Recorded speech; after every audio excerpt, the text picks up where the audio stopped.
and welcome. My cat is here. My cat is here. Oh, that's a good one, baby. You got bedding in your fur. Anyway. So today we're going to be talking about something I've talked about a few times, and I'm just doing another video on it because I keep seeing stuff on it, which is, should you get rats from a rescue or a breeder? The reason I wanted to talk about this again is because of the rhetoric that I keep saying around this, which is basically that, you should go to a breeder because rescue rats are going to be unpredictable and aggressive and unhealthy and just all this other stuff.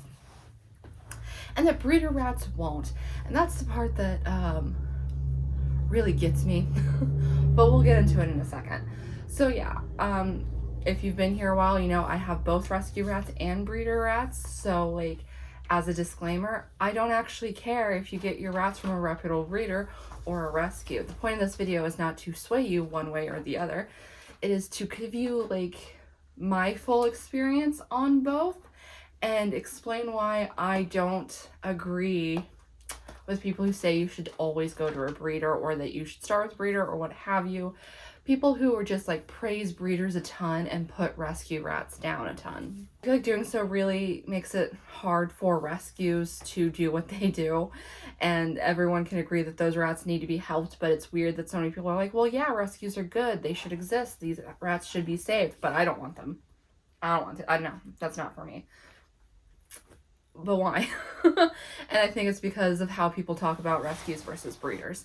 So for another disclaimer, I'm mostly going to be talking about the US here. Other countries are other countries. I have no experience with them. I'm talking about the US. So let's get into it. So to start with, let's talk about the ethics of both.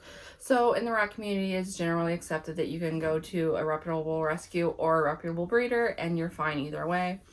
In the US, in my opinion, it's a little bit trickier because so many breeders do not have great ethics, and they'll say they do, and they dupe people into thinking they do by telling them, oh, this is fine, trust me, I'm an expert on rats, this is fine. And the reality is that they just aren't that great. So the thing is, I've talked about this before, a lot of breeders, most breeders in the States will do something called culling, or hard culling if you prefer, which is basically where they will take an animal that does not meet their standards and they will kill it.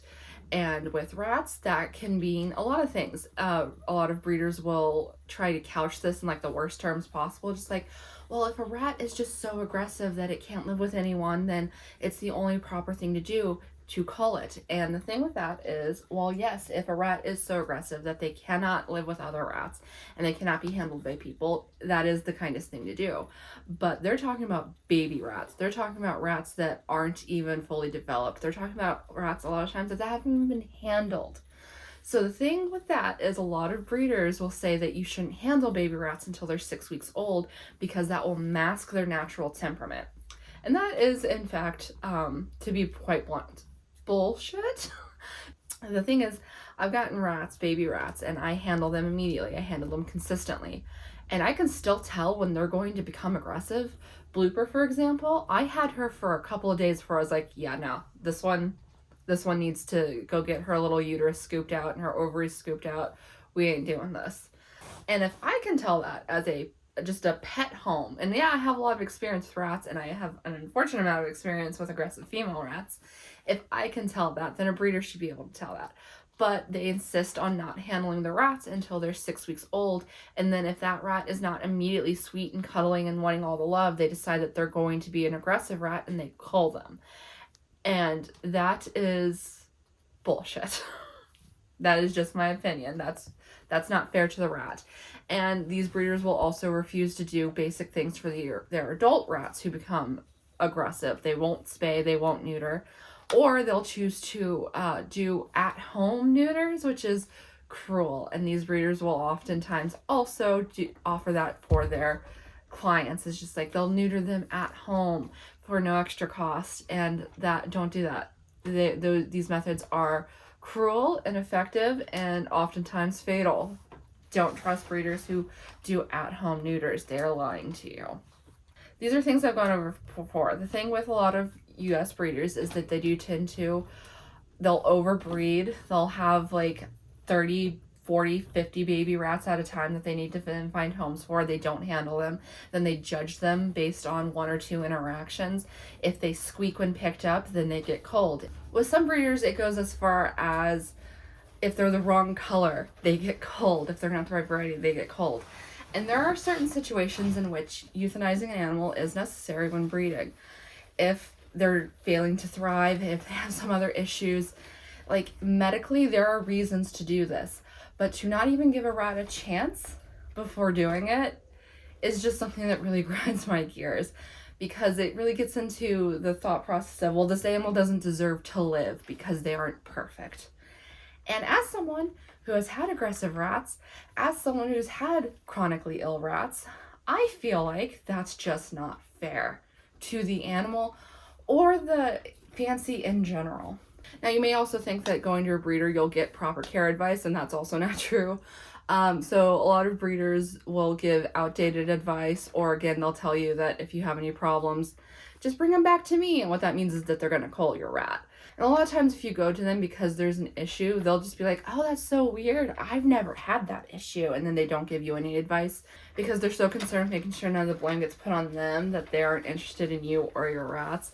And a lot of breeders don't actually care about your rat once they leave their house, basically. So you'll find those ones are pretty easy to tell because you'll send them an update and they'll just complete disinterest, not a care in the world. But yeah, I've had that with breeders where I've told them something's going on and they're just immediately like, oh, that's so weird. I've never had that issue. And I'm just like, yeah, sure, I believe you. You probably have like 30 rats at a minimum. Not a single one has ever sneezed. Sure.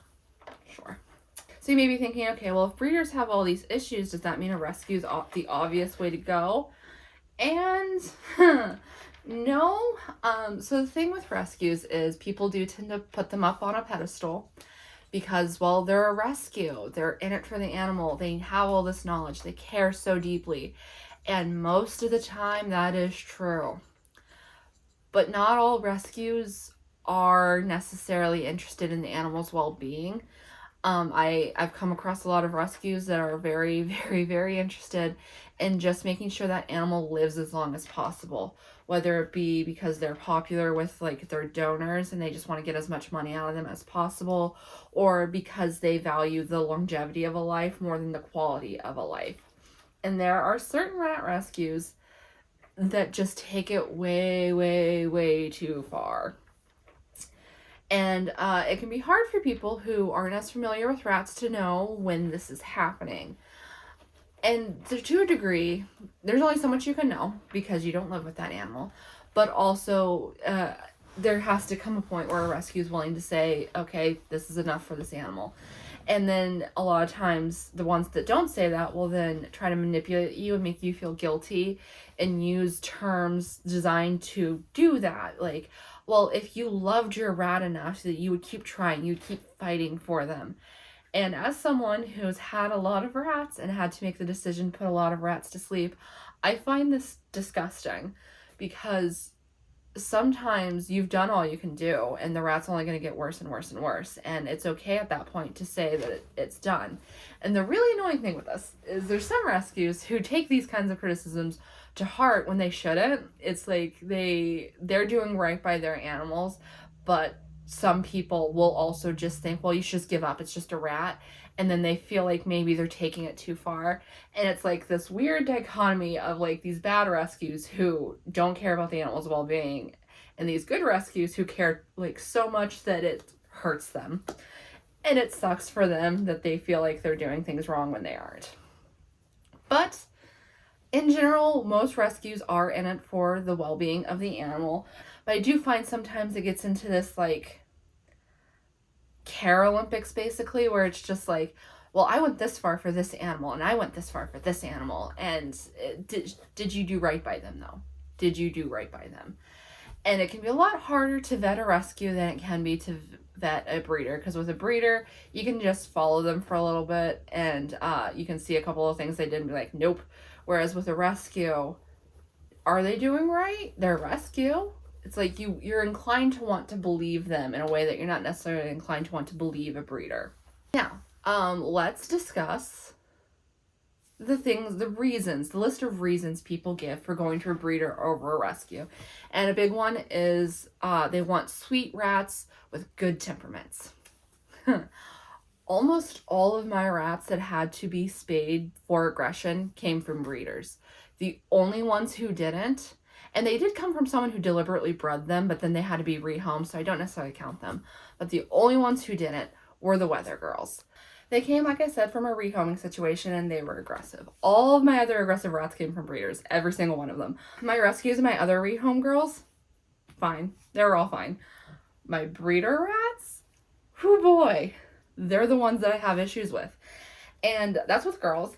My boys were all neutered, so I didn't really have any issues with them. But with boy rats, it's more of like a luck of the draw kind of thing, because like I follow a lot of breeders like in the UK who do things differently, and they do try to wait until their boys hit that like hormonal stage around 6 months old before breeding them to see if they're going to have those issues. And if they do, they don't breed those rats. Whereas a lot of American breeders will still breed the aggressive ones because they're pretty. But the point being, even in the UK, sometimes those male rats still get those issues, even though they're trying very hard to breed the calmest rats in that regard, hormonally speaking, I mean. And they still get them, because with male rats, it just happens. You can't escape it, and to assume that you can purely through good breeding, that's just not how it happens. Male rats get that surge of hormones around 6 months old. Sometimes it calms down, sometimes they need to be neutered, and there's no way around that. No amount of good breeding is going to completely get rid of that, as evidenced by my many female rats that had those issues. One of them, Sailor, who's to this day one of my worst. I remember I told her breeder, and she's like, I've never had a hormonally aggressive rat.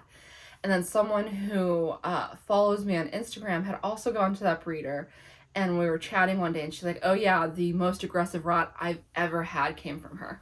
So that's fun. But if you go through a rescue, a lot of times, a lot of rescues have started spaying and neutering just as a matter of course, which I think is great. I think that spaying female rats is really beneficial to their health. And with male rats, I feel like the biggest benefit is A, yes, the owner doesn't have to deal with any hormonal issues, but B, it does greatly reduce the chances that they're going to be returned to the rescue, because a lot of the reasons male rats get returned is because they stink and they're angry.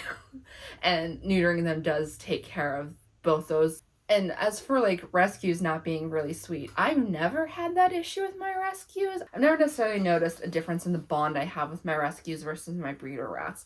The biggest difference, I'd say, is that the breeder rats tend to like me a lot faster.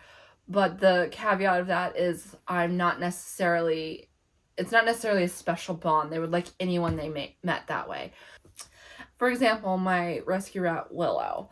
She wasn't mean by any stretch of the imagination. She never bit, she never got aggressive. She was grumpy, but it was never like aggressive grumpy. It was just like, please leave me the hell alone kind of grumpy.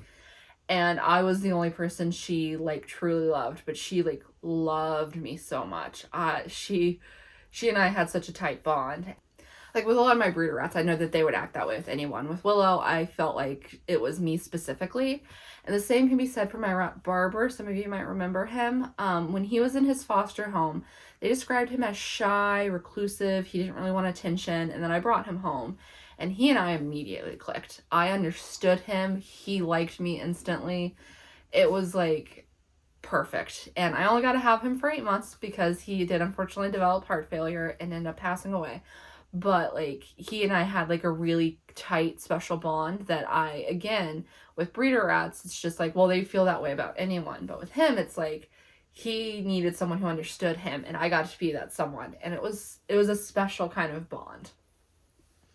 And that kind of leads us neatly into the other main reason people say they want breeder rats over rescue rats, which is health. They want a rat whose health is predictable, and that does not exist. That does not exist. So I do keep track of my rats' ages as they pass. I mentioned this before, just for like my own personal use. And the average age for my rescue rats is 27.3 months.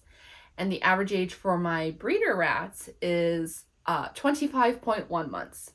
So, I have lost more breeder rats at a young age than rescue rats. Now, the thing with that is a lot of rescue rats are going to be from pet stores. Pet store rats have extremely bad health a lot of the time. And you are going to get some that die young. But of my rescue rats, the only one that didn't make it to 2 was Barber so far. So far. Like, that is a caveat I'm talking about so far.